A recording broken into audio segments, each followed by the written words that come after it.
we've already done a walk-around review of this car. Yep. You can find that video in our channel as well. So today we're going to do pretty much a full review. We're going to show you the exterior, interior, and also do a drive. And just to see how this car drives. It's got quite a lot of power, right, Luan? It's a lot of power, yeah. 603 horsepower for the Eletre S with 710 Newton meters of torque. There's also a higher spec model that has 905 horsepower. Yeah, it's crazy. Can you believe that, in a Lotus? With 985 Newton meters of torque. Yeah. So this is actually only the S model. The R model is coming out a little bit later. But this is already really fast. Yes. 0 to 100 in 4.5 seconds, I believe. Whereas the Eletre R is 2.95 seconds. And it's quite a large car. It's Lotus's first SUV. So it'll be really interesting to drive this car, give it a review, and to see if the Lotus DNA is still alive in this rather large SUV. All right, so we're going to do a bit of a launch. Ready, Frank? Right, 3, 2, 1.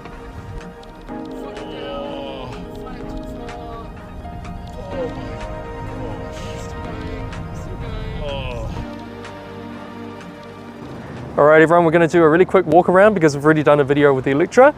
You can see that this car has all the aero that you could possibly imagine. There's all these vents over here which open and close automatically. There's quite a big front lip.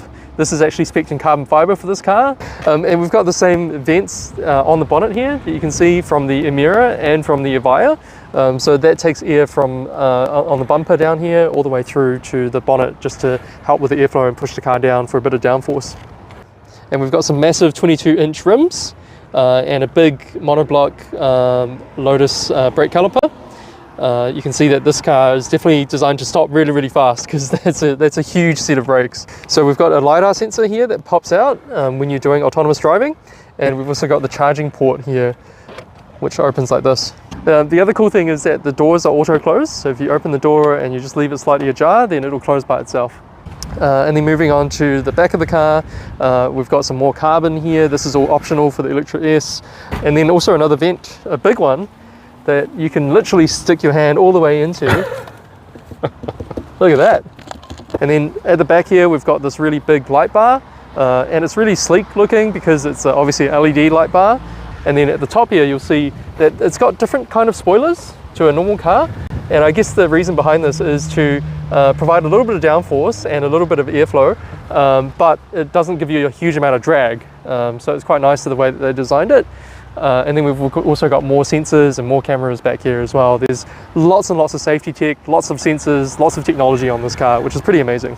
All right, everyone, so this is actually the key for the Eletre, and it looks really amazing. I've never seen a key like this before, and it's only got one button on it, so it's really simple. And what we want to show you is that when you unlock and lock the car, the spoiler actually goes up and down. There's a bit of a show. And also the charge indicator is on the light bar here, and that's showing you roughly how much charge you've still got left. So I suppose, when you have full charge, it'll be all green. All right, let's open the boot. There's a touchless boot sensor. And I really like the finishing touches in the interior. I mean, this is a really solid metal bar here. And then when you pull this up, you can see there's a bit of storage for your cables and for some of your breakdown gear. And you can also raise and lower the car using these buttons. So when you have something that's quite heavy, you can actually use the air suspension to lower the car. So again, I think this is the first Lotus to have a frunk as well, which is pretty amazing. So you can open it up just like a bonnet. I like these details here. So 75th anniversary this year for Lotus, been going since 1948. And then you just open this and then you get a nice frunk. And then you can also access your washer fluid here, and it also tells you where the batteries are in the car. The interior quality of the Eletre is very, very amazing. Basically, everywhere you see, everywhere you touch, they are all bolstered in leather. And there are a lot of nice details in the car as well. The steering wheel is not a round shape, but the controls and the buttons are made out of metal, which are very nice to touch. There are quite a few bits and pieces that are made out of carbon fiber in the car. The quality of the carbon and the weaving is really, really well done. You can also see the attention of detail that Lotus has put into the design of the interior. There are different logos, different patterns, and different weavings and different textures in the car that makes the whole design feels really premium. The front passenger seats are very adjustable, so you can find a very comfortable sitting position. The front and rear seats all come with heated and cooled functions, and the front seats also come with massaging feature. The interior space is actually quite generous, and there are lots of legroom, knee room, and headroom for the rear passengers. There is a touch screen for the rear passengers. You can use the screen to control the position of the front seats. You can move the front seat forward or back, and also change the backrest angle to give the rear passenger a bit more legroom if you want to. You can also change the angle of the backrest for the rear seats. The rear passengers can also use the screen to control most of the comfort features in the car. For example, connecting to music, and also changing the opacity of the moonroof. You can also control the climate control from the back, and also the heated and cooled seating functions for the rear seats. There is a 2160 kilowatt CAF sound system in the car that comes with 23 speakers. The quality of the sound is very, very amazing. The rear cabin space is also fully lined in leather, even the back of the front seats. There are also ISOFIX anchor points for your child seats. This Eletre S comes with a 112 kilowatt hour battery pack that will give you around 600 kilometers of claimed range. First of all, when you first get in the car, one thing that's really obvious is that there's a heads-up display. The heads-up display is really, really good quality, and it has this really nice effect. It makes it look like a real screen, and it's kind of floating in the air, but it's also really clear. I don't know how they've done that. It's probably the clearest heads-up display that I've seen. So that gives you a lot of information. It gives you your current speed, your speed limit that the car's detected. It also gives you all of the sort of safety features in the car. The self-driving, a lot of that goes through the heads-up display, which is really cool.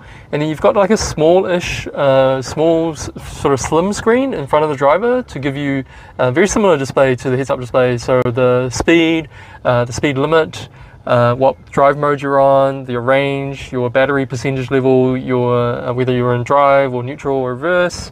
So it gives you all the information you need to actually operate the car. You can access different drive modes from the pedal that's mounted on the back of the steering wheel. There are 5 modes, from off-road to range to tour to sport, and last one is individual, where you can customize your own settings. There is a 15.1 inch OLED Full HD screen in the center. The quality and detail of the graphics, they are very incredible. And it has the fastest and smoothest operating system that we have ever tested in any car.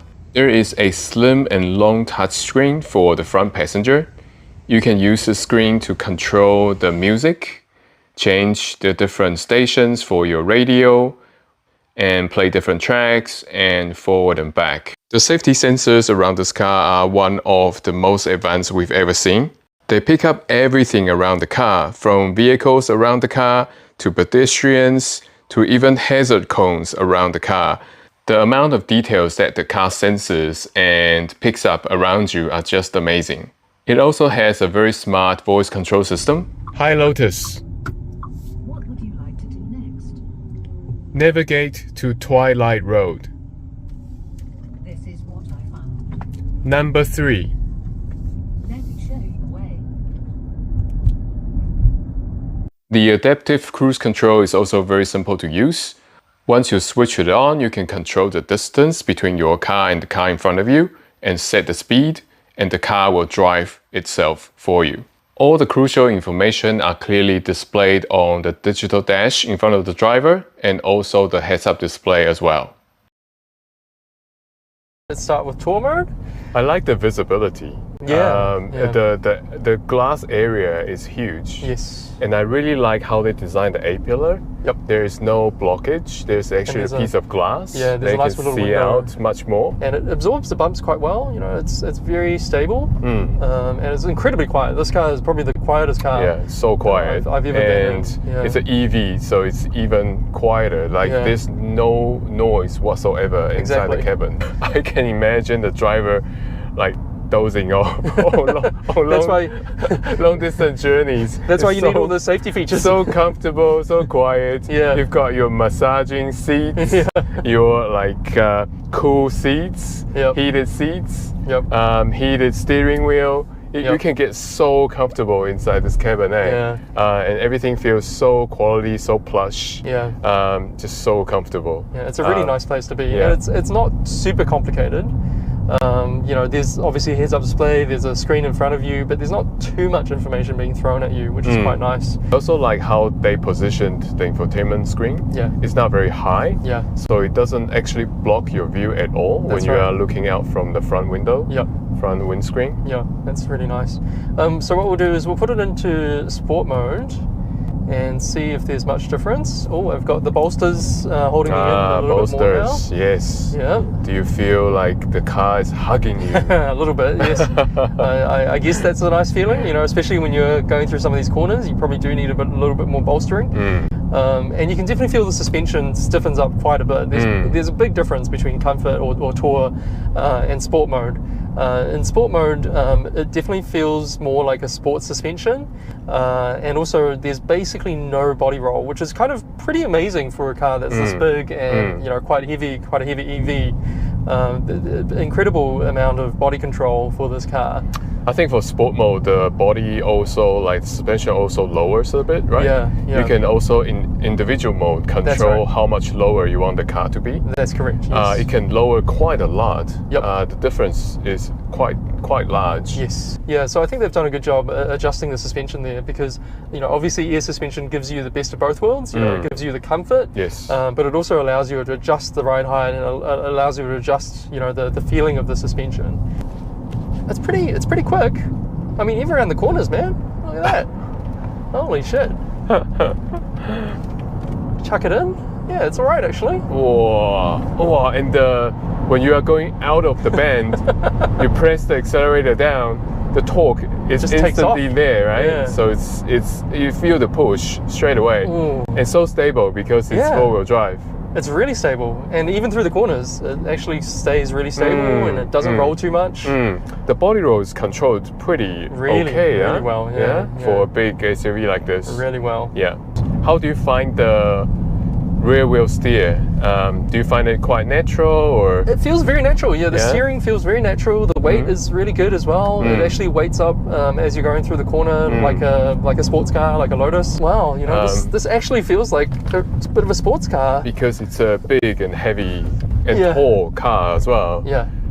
To have this kind of dynamics through some of these very tight corners.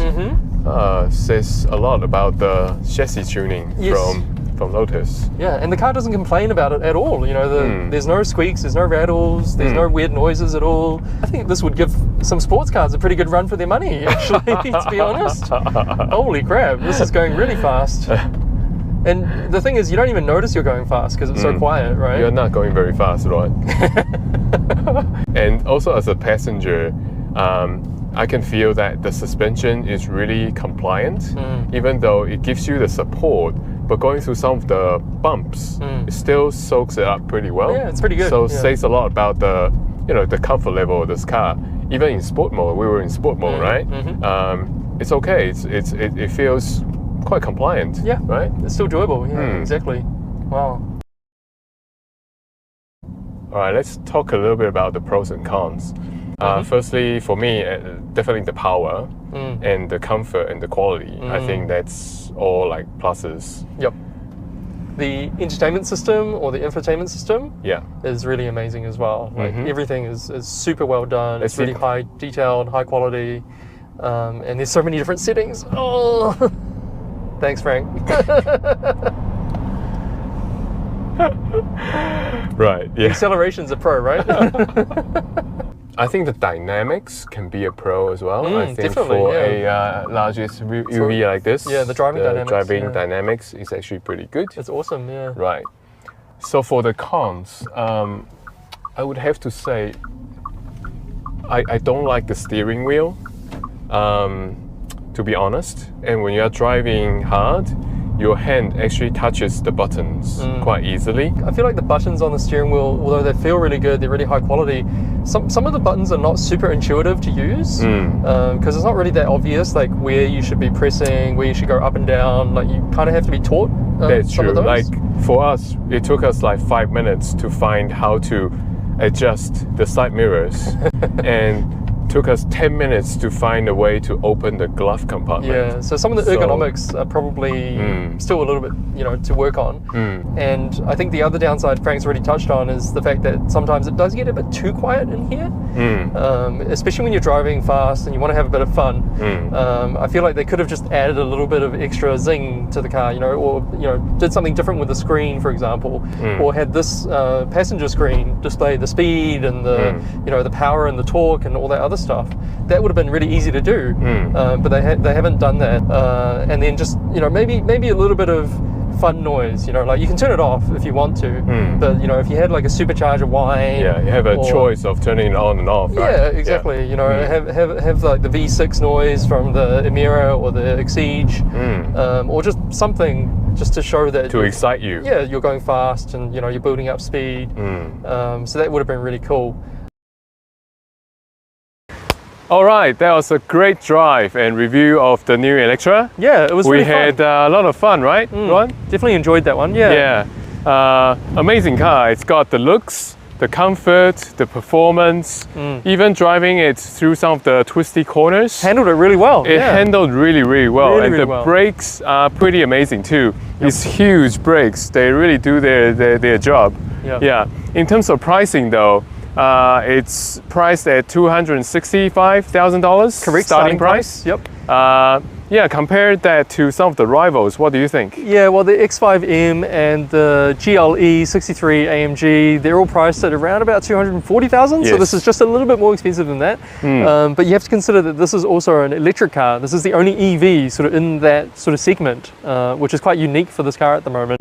And it's definitely more affordable than, let's say, the DBX or the Urus or the Portasangue. Yeah, they are like exotic brands, right? So Yeah. I think to compare apples to apples, Lotus is also more of an exotic brand. It's a little right? bit more exotic. Yeah, exactly. Yeah. So those cars are much more expensive than this one. Yeah, so if you look at it from that perspective, this is actually a bit of a bargain. Like the DBX is $330,000, the Urus is $400,000, the Portasangue is $700,000. almost $700,000. Yeah, so this is actually quite a cheap car compared to those cars.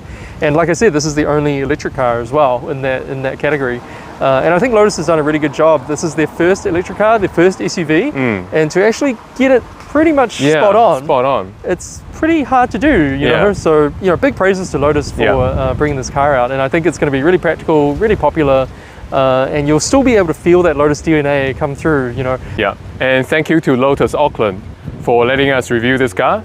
And hopefully they'll be bringing the Electra R later down the track. 2.95 seconds to 100. I don't think there's any other SUV in the world that is as fast as that. That's pretty much the fastest Would SUV. be It's crazy. very exciting and looking forward to driving that. Yeah, Yeah, absolutely. So thank you again for watching. Please subscribe and like if you could.